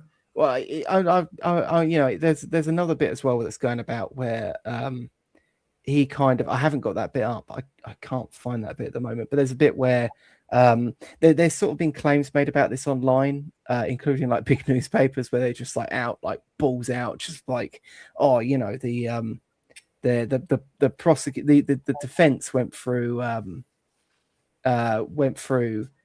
6 years, or the police went through 6 years of Novak's messages to find messages from when he was 12 in a group chat where apparently he used the slur. I don't know if it's actually implied that he said it or just the word was in the group chat, but it isn't like the wider context to that is that it wasn't the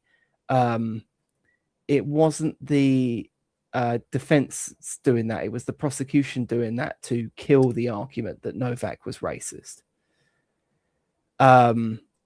However, that's still kind of ridiculous, the idea that we have to get into this thing where his word on sort of being racially aggrieved is sort of the final comment, as it was with the police, where they tried to publish his take on the attack as the definitive statement. You know, and you're left in this situation where, like, you know, if I was attacked, right, for any circumstance at all, and the police looked on my phone, fucking hell, like they'd probably just execute me on the spot. You know, so it's still a really ridiculous precedent, and a ridiculous sort of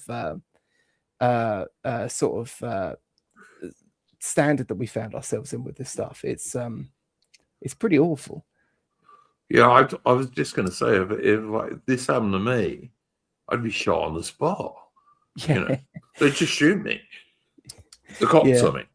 yeah, But yeah, it's insane. It's absolutely insane. And as I said earlier, even if you did have a racist comment on your phone or your computer or whatever, what has that got to do with that particular incident? Absolutely nothing. yeah. Well, I mean, this thing is, like, Digwa dude, the Sikh, I'm pretty sure he had a record of violence. yeah, and the thing is, of course, is that oftentimes, I think it is court dependent, but oftentimes they won't allow you to use to bring up a minority's past in terms of criminality in the courtroom in a way that might sway the jury against them. But if you're a white person accused of racism, your defense will have to go through years of your group chats to prove otherwise.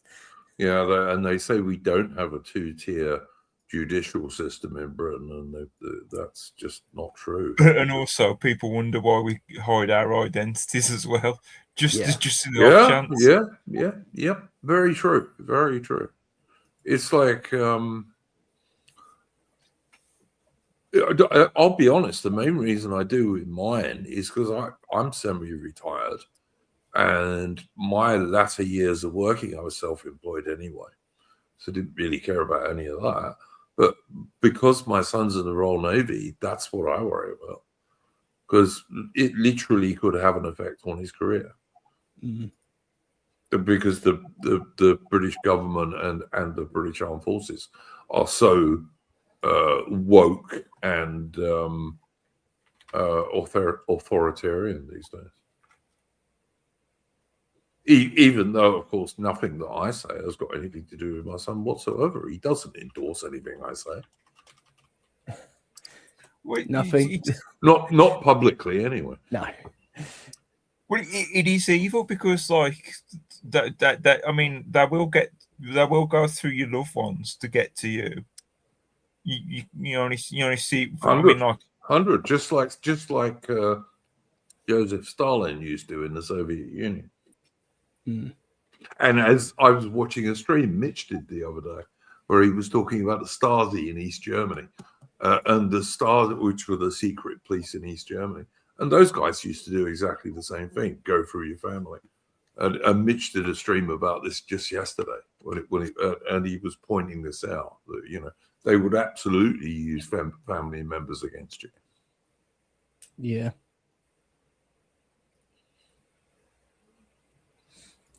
Yeah, this bit I found quite interesting as well. So this is actually the evidence from the doctor on the scene, who, of course, they flew in by helicopter when the police realized that they screwed up big time. So to get some of this is being redacted for various reasons. Some of it because it's due to court cases that are still ongoing. Others because it's just like basic people's identities. Together with paramedic and pilot, whoever, we traveled by helicopter to the landing site, landing approximately a kilometer away from the scene. We were collected from the landing site by the police and arrived on the scene at 12 minutes past midnight. On our arrival at the scene, I observed that SCAS police and basic paramedics were already present. We were told that the patient had been in police custody for a period of time before they declared that they could not breathe and collapsed.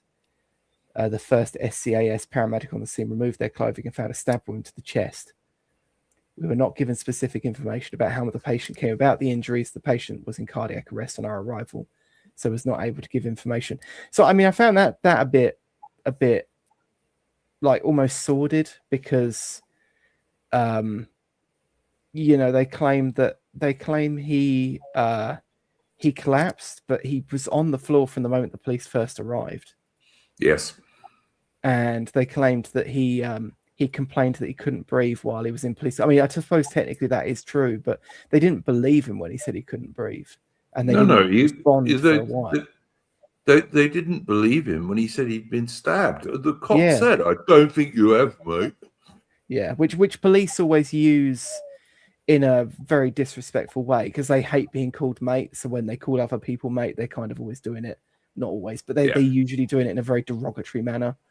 But I mean, you saw on the body cam the police's engagement in terms of like seeing if he had been stabbed was extremely like little. Like they barely lifted up his shirt. Yeah. As Woodpit says it in the chat, the only reason they lifted up his shirt a little bit was because the woman got insisted. They wouldn't have done that at all if it had been down to the dude.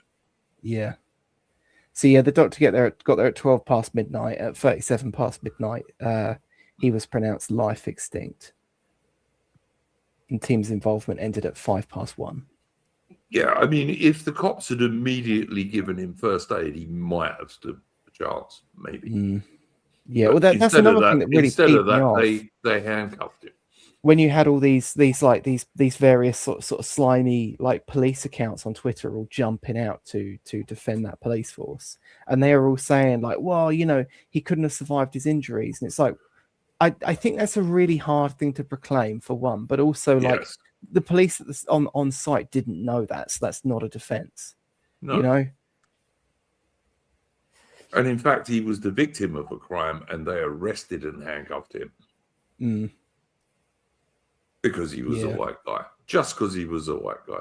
Yeah, and it's like, you know, from the police statements of the time, they're like, well, you know, Digweed lied to us, and that totally threw us off guard. You know, they never lied to us. Because black and brown people never lie, of course. Yeah.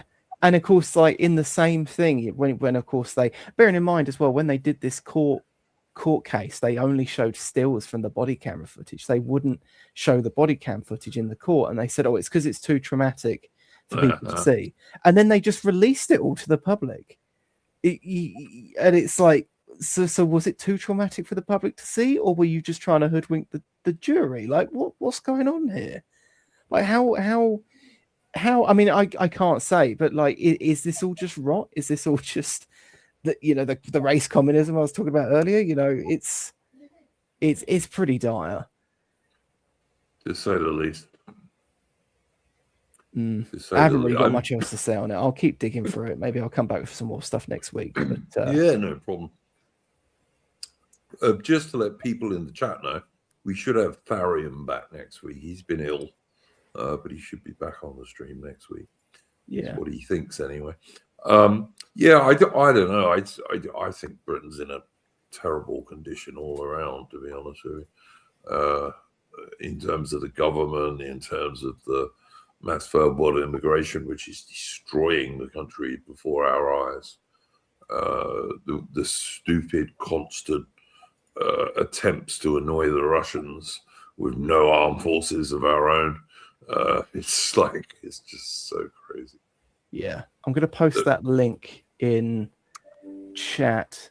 Yeah, go for it. So people can go and look at those transcripts for themselves. But it's on the Open Justice UK website, which is a banging project that Adam Wren chap runs. It's very good. Someone in the chat is saying, "Is Britain over?" Is Hitchens it's never over. No, I don't think Britain's over either. I think Britain has come through some really major crises in its more than 1,000 years of history. And I don't think this one's going to kill us either, but I think it's going to be a close run thing at the moment. To be honest, I think when you when you look at what it is we're actually up against, it's not really that big of a threat. It's like there was this thing people used to say. They used to say like, oh, you know, you imply that like our political elites are all like retards. but they rule the country. It's like, yeah, because they inherited institutions and mechanisms that were built by people far smarter than them, and they have proceeded to just wear those institutions as a skin suit and hollow out any credibility and that they have. And of course, those people are largely there because, you know, like if you look at, like, people always talk about like the efficiency or the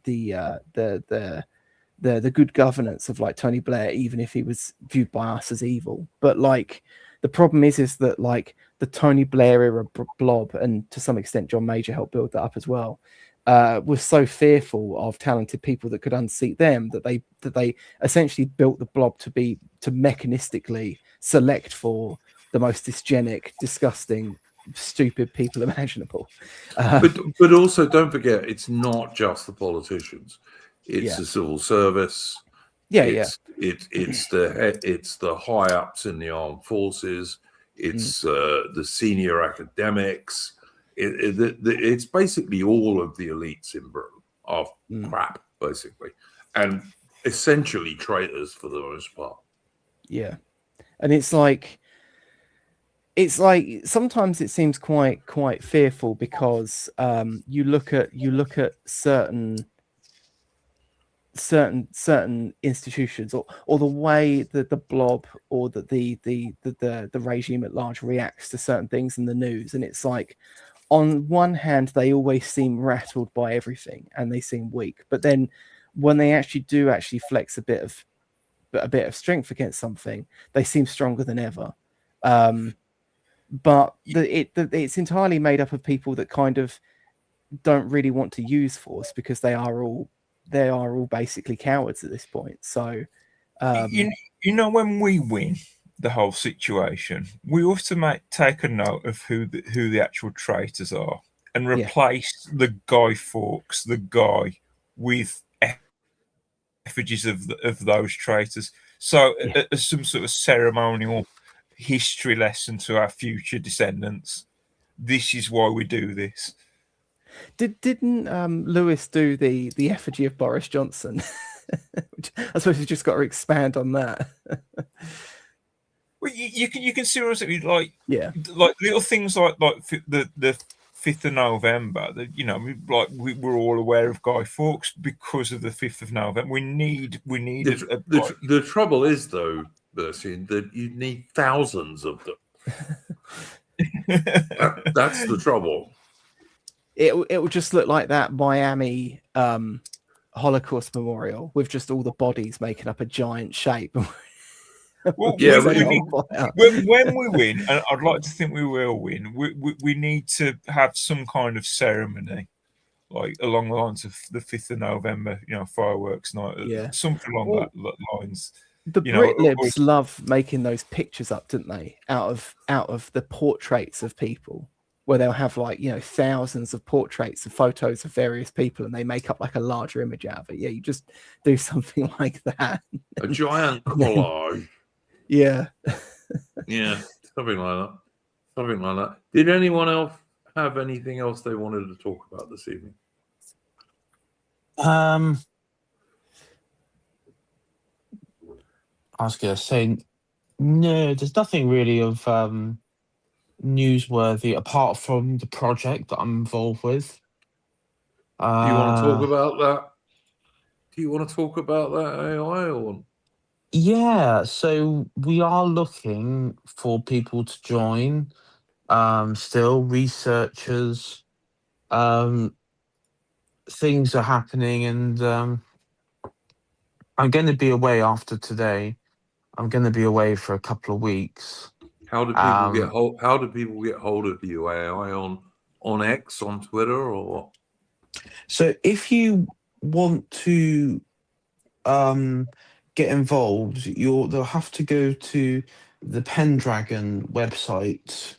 If you just type in Pendragon, it will come up with it. And you can find Pendragon very easily on X as well. Yeah, and there's a link to their website there. Yeah, and there's countless links from there to get involved. And when you do, you'll be helping with our castle restoration project, which is it's going to be good. It's going to be Yeah, good. I like the Pendragon Society. I try and repost their stuff on my on my Twitter, and I think the chap in charge of it is a nice chap, Mr. Hood, is it not? Yep, that's right, Mr. Yeah, Nathan Hood. He is Yeah. the I get yeah, he is the lead, I guess, leader, you could say. Yeah. Yeah, I've done some streams with Nathan Hood. He's a nice bloke. I like him.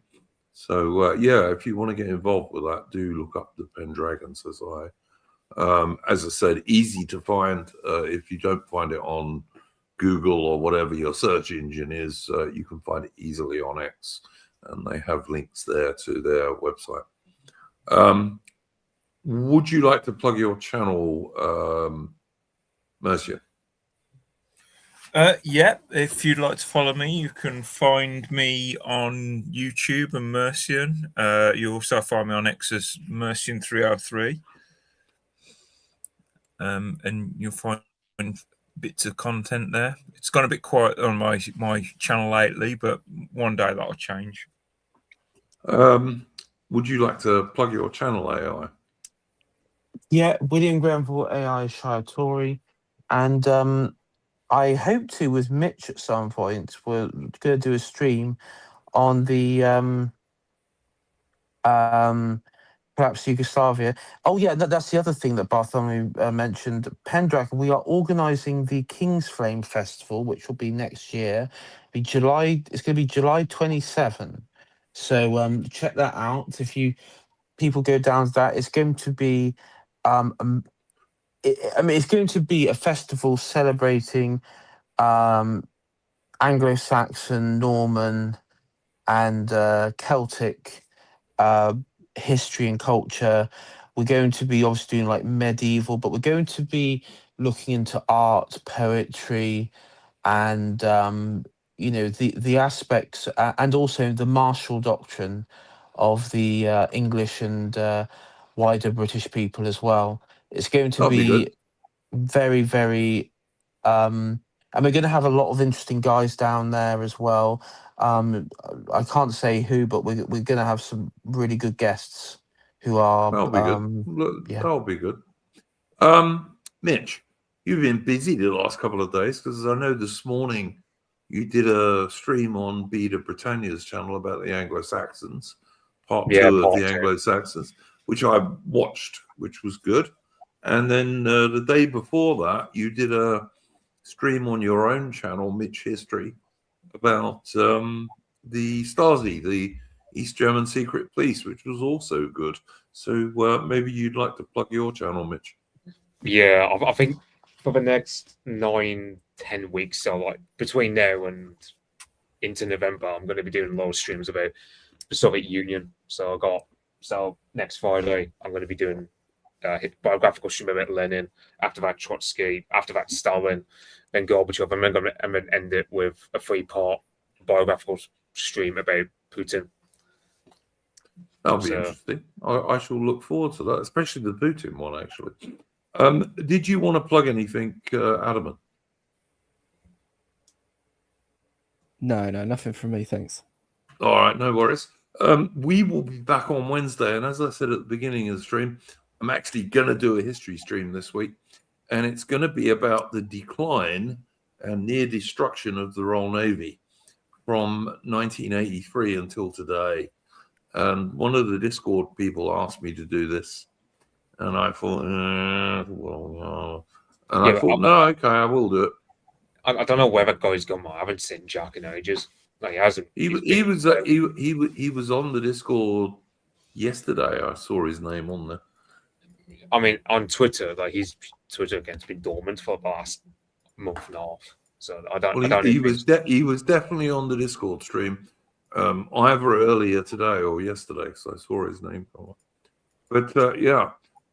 Anyway, I was asked to do a stream about the destruction of the Royal Navy, or the near destruction of the Royal Navy, And so I'm going to do that. We're going to start just after the Falklands War and work our way forward until today. And a very sad and sorry and depressing tale it's going to be too. But that'll be Wednesday's Splendid Isolation history stream, which I may end up doing on my own unless I can twist the arm of someone to come and join me, because I hate streaming on my own. But anyway. Duke, I forgot one thing.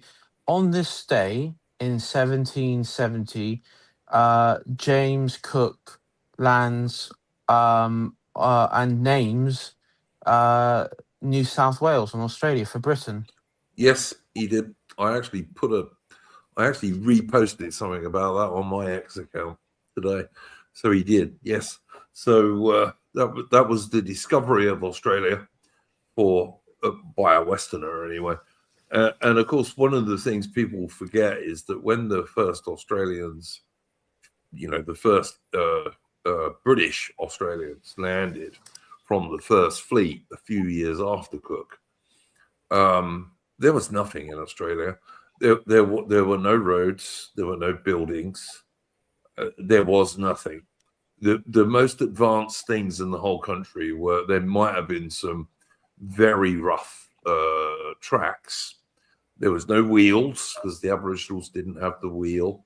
There were no permanent buildings of any description.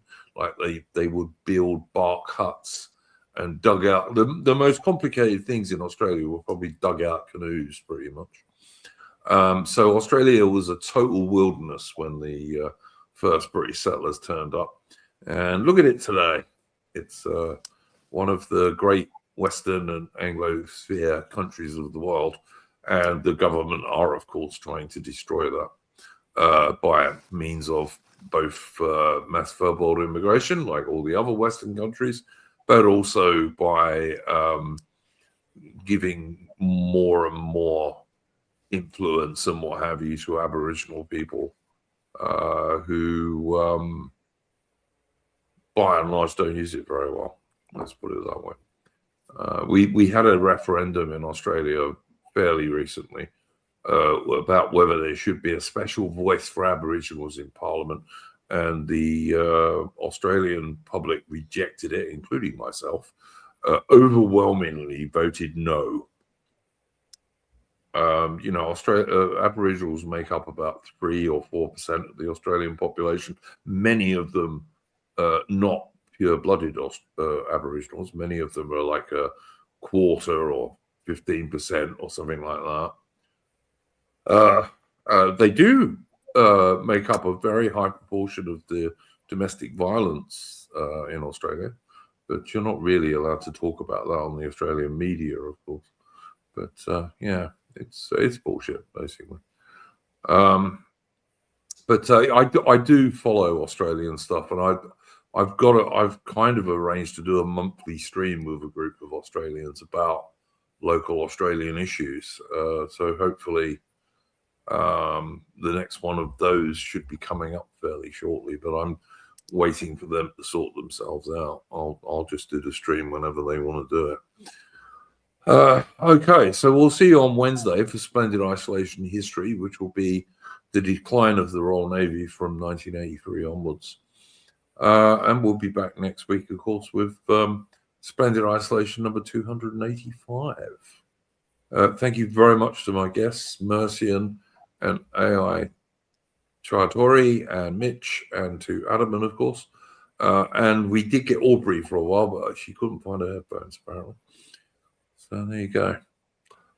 Anyway, in the meantime, don't let the bastards grind you down. That's the only thing I can say.